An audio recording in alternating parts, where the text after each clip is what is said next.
Welcome back to Pints and Punditry, and today is what we've been waiting for. It's the start of the Premier League season. I am so excited. I absolutely cannot wait for this season to get started. I mean, you're excited about every single Premier League season. We went the whole summer. We didn't have any real games, but man, I am really excited about this season, and I think it's because there's so many really interesting storylines coming up this season, and what I want to do today is go through 5 things I'm going to be looking for outside of your normal who's going to win type storylines. In addition to the 5 things I want to see this season, I want to know what you want to see. Besides just your team winning, what other storylines are you looking forward to in the Premier League this season? Make sure to comment below, and if you haven't subscribed already and hit that like button for me, go ahead and do that now before we get started. It's been a few years now of Manchester City and Liverpool battling for the top spot. It's always fun to watch. It's great football. It's really football at its finest. But there's more to the league than that, and there's other stuff going on, and it'll be interesting to see if we can get a change to that this year. And that actually brings me to my first topic, which is, can any of the other clubs join these big two? It's been 4 or 5 years running now of Manchester City and Liverpool, 1 and 2, neck and neck, and we've had some really amazing finishes, 1-point differentials, last minute goals.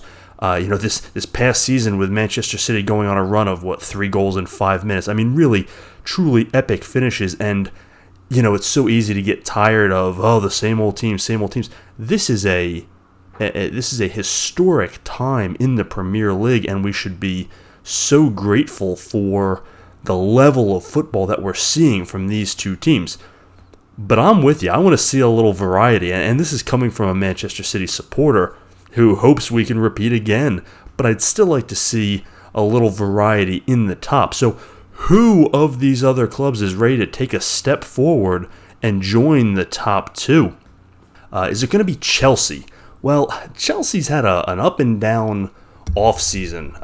They added Koulibaly and Sterling and spent some big money there, but they lost Antonio Rudiger, Romelu Lukaku, Christensen. I mean, it's really been a one in, one out sort of summer for this team. And, they're still trying to make a few moves. They've been linked with almost everybody. They've been battling Barcelona left and right and losing. Are they going to end up with Frankie de Jong? Maybe, maybe not. But it's hard to see where this team's coming together right now. They're still sort of a mess. They still don't have a true striker. And Thomas Tuchel has really not gotten the best out of his players, particularly the offensive players. And at some point, you've got to look back at the coaching staff and ask, why are you not having more success with all these resources and all this, talent? Tuchel has had now, this will be his 3rd season at the helm, and yeah, he won a Champions League. You can't take that away from him, and I don't mean to discount that, but, since he's had full seasons to work with, he's been underwhelming, and more importantly, the players have been underwhelming. You have a litany of particularly offensive players who are underperforming their talent level and don't seem to fit his system. Well, at some point, maybe your system's no good, because the players are good and they don't seem to be working for you. So Chelsea doesn't seem to be putting it all together. Other teams have taken a step forward while they have maybe not taken a step back, but they certainly haven't gotten better, and they may have gotten leapfrogged in the table. What about Manchester United? Yeah, I can almost say it with a straight face. What a freaking disaster this club is. Listen, as long as Cristiano Ronaldo's on this team, the locker room is going to be fractured, and that's going to be a problem. I respect Erik ten Hag. He's trying to come in, make this club his own. He's trying to get some of this Dutch influence in, which I don't find as a problem. They want Frankie de Jong. They've been going hard. He doesn't want any part of being in Manchester. But they've had trouble trying to get guys in. They've not replaced Paul Pogba, which is going to be a problem. Matic is gone. They've added Christian Eriksen, which is nice, and Lisandro Martinez. So it's not like they're devoid talent, but lack of talent has never been Manchester United's problem. And yet they finished 6th in the table last year, and it's not looking like it's going to get considerably better this year. So who can make that jump? Well, there's 2 teams that did get better this offseason, Tottenham and Arsenal. Arsenal added Gabby Jesus, and that gives them the striker Mikel Arteta once up top, and I do believe he's a true striker who just, for whatever reason, they didn't want to use him that way at City, and that's fine. But I do think he can be a double-digit goal scorer. I think he's a guy Arteta knows. And they've got some talent in there, making some moves. They've already had a lot of talent. The young core is coming together. Bukayo Saka is going to have a great year. I really think they took a big step forward and can get into that top 4 this year. And maybe they're not at the level of the other two, so maybe they're not really a candidate to join the party for contention of the title, but I think they're going to be good enough to really give some teams a run, and I think they should easily come in the top 4.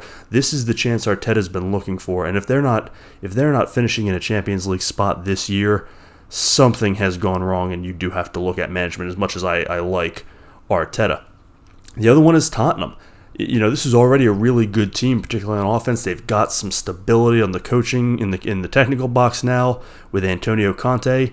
And, adding a guy like Richarlison, who has all the talent in the world and has vastly underperformed at Everton, is, it's not like Tottenham needed talent in the goal-scoring department with Harry Kane and Son, but, Richarlison is a dynamic player, and if you put all three of them out there together, that's really going to be tough to compete with. And he gives them depth, and it's just there's no downside to this sort of move. So I really like what they've done. So Tottenham, maybe Arsenal could compete with the top 2. It is looking like it's City and Liverpool again, but maybe they come back to the pack a little bit, and we get less of a 2-man race pulling away, and we get a third or fourth horse in the mix. So that's one thing I'm looking for. Second thing I'm looking for. Who's ready to take the spot of one of these big 6 teams in the table? Because the times have really changed, and there's plenty of clubs with money, and there are clubs out there that spend their money smarter than some of these teams. I'm looking at you, Manchester United. And no, maybe these other teams don't have as much money, but they spend it better, which means it goes further. And I'm talking about a team like West Ham, who is on the cusp of making that jump into the top 6, if not higher. Last year they finished 7. They were nipping on the heels of Manchester United, just missed a Europa League spot, and they did a few things this offseason that were frankly better than what United has done. Number 1 was keeping Declan Rice. I mean, he's their star player, and every team in the Premier League and frankly the rest of Europe wants to get a piece of him, and they've managed to hold on to him for at least 1 more year. So this may be their last shot to really make a run around him. But that's huge, holding on to him, because he's really the centerpiece of that team. They've also added Scamacca up top to give them a third goal-scoring option behind Mikel Antonio and others. And, depth is so important because you play so many games and you want to compete in so many different tournaments. And they are going to be playing in the Conference League for what that's worth. And so they need this depth. They've also shored up the defense with Aguard, and then really it's depth, it's talent, and it's this is the kind of stuff you do to make the move to the next level. So that would be my pick. If one of these teams is going to drop out of the top 6, looks like it could be United, and it looks like West Ham is ready to pounce and take their place. Next up is the promoted teams. I love watching these promoted teams. I love the relegation battle almost as much as the battle for the top of the table. I can't get enough of it. Maybe it's because there is no promotion and relegation in American sports, but I'm just drawn to it and I love it. And I love seeing the teams that get promoted from the championship and see what they do to try and stay. And you have some of your annual retreads. I mean, I'm so sick of seeing Norwich come up and then doing what they did this past year, and they do it every year. They go out and win the championship or get a promotion spot and then just do nothing. And we've got one of those teams, if not 2 of them.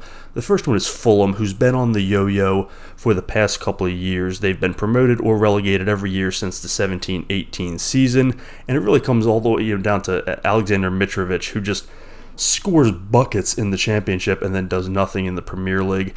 The only thing intriguing about them is that they scored so many goals at the championship level last year. So can that finally translate this year? But they're not a lot of fun to watch, and they don't do a ton for me. The next one up is Bournemouth. Again, could we get more boring? And they did almost nothing this offseason. So they're not particularly exciting or somebody I'm going to be watching very closely. But the last team is Nottingham Forest, and I am so thrilled to see Nottingham Forest get promoted, partly because they're a new club to the Premier League. Not new, it's not that they've never been there, but it's been a long time. And so I love seeing, rather than these same retread clubs year after year come up, do nothing, go back down, I don't know if Nottingham Forest is going to make it this year, but I love seeing a new club get a chance because they've actually gone out and tried to improve their roster, and not just improve it for this season, but they got some young players in who can be a part of a core moving forward, whether they're in the Premier League or down in the Championship, but it gives them a fighting chance, and it's the way you should build a roster. And then around these young guys, they went out and got Dean Henderson on loan, who's a good veteran presence in goal. And then the move I love is Jesse Lingard. Now, he's more name recognition than substance, but he's a talented player who has been in the Premier League for a decade, so he knows what he's doing. And the last time he played with any regularity, which was at West Ham when he went there on loan, he had 9 goals and 4 assists in 16 games. I mean, listen, that's not going to win you the Premier League, but it is the sort of thing that can keep you in the damn league. So I love seeing these promoted teams make a move, try to stay, actually want to compete rather than just come up and get your ass kicked and go back down. And so any team that's willing to do that, I'm in on. So count me in as a Nottingham Forest supporter for this year because I want to see them stick around, and I love seeing what they're doing. Topic number 4 is in the coach's box, and that's Frank Lampard, because I do not know if Frank Lampard is a good coach or not, and I don't think anybody does. And I don't know how we're supposed to know at this point, but I'm dying to find out, and I'm not sure we're going to know based on him coaching at Everton. I mean, world-class player, goes right into coaching, gets a head job at Derby County, has some success in 1 year, and goes right to Chelsea. I mean, talk about getting thrown in the fire, and he had to have been in over his head at Chelsea, and it didn't go well. I mean, they scored a bunch of goals, and they had a little spots of success here and there, but all in all, it was pretty much a disaster given the resources Chelsea has and what they have to spend. And then he takes about a year off or so, and of all the landing spots, he goes to the biggest dumpster fire in the Premier League, which is Everton, and barely keeps them in the Premier League. So is that a great coaching achievement, or is that a terrible one? I genuinely don't know, and in some ways it's both. He managed to take what was just a rudderless ship and by the skin of their teeth stay in the Premier League. So I guess hats off to that. But that's a talented team that did nothing, and they did nothing before him, they did nothing after him. So I have no idea what kind of coaching job that was. They lose their best players, or close to it, in Richarlison. They haven't brought in a ton of talent. I don't really know what they're doing other than basically fighting off relegation. And is Lampard the guy to do it? I genuinely don't know. I'm not knocking the guy. His coaching track record is just full of question marks. And I actually can't think of a worse spot for him to be in. After he left Chelsea, he probably should have gone back to the Championship and gotten his sort of stuff in order and proved himself again. Or at least a Premier League team that had lower expectations and a little more stability. I can't think of a worse spot for him at Everton, so I kind of love watching it. I want to see if he can coach. If he manages to take Everton back to the middle of the table, that actually really tells us something about Frank Lampard, the coach.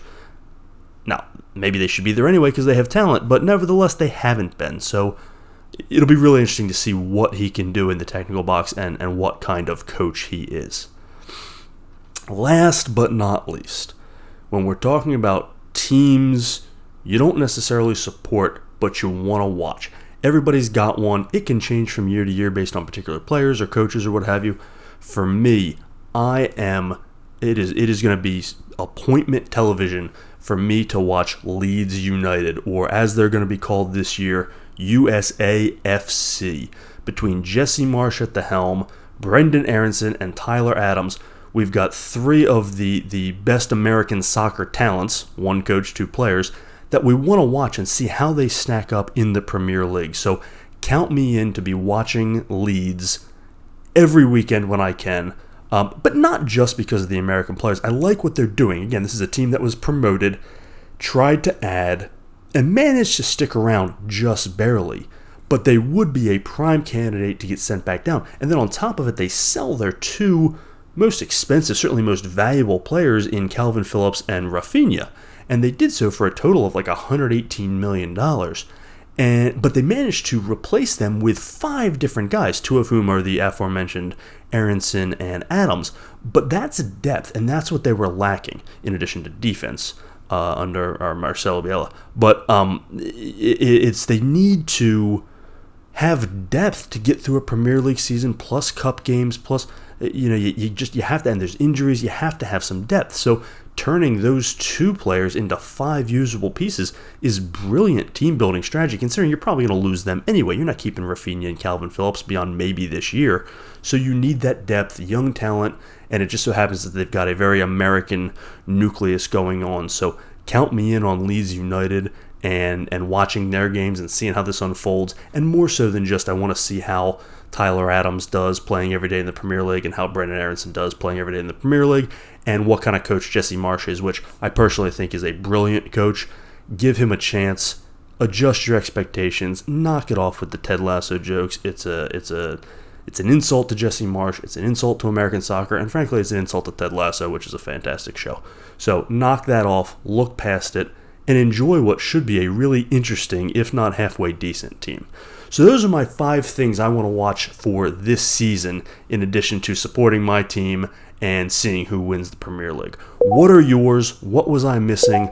I want to hear you in the comments. Chime in on what we are missing and what you are looking forward to in this Premier League season. I cannot wait for this season to start. Enjoy. Cheers, everybody. Thanks for joining us here at Pints and Punditry.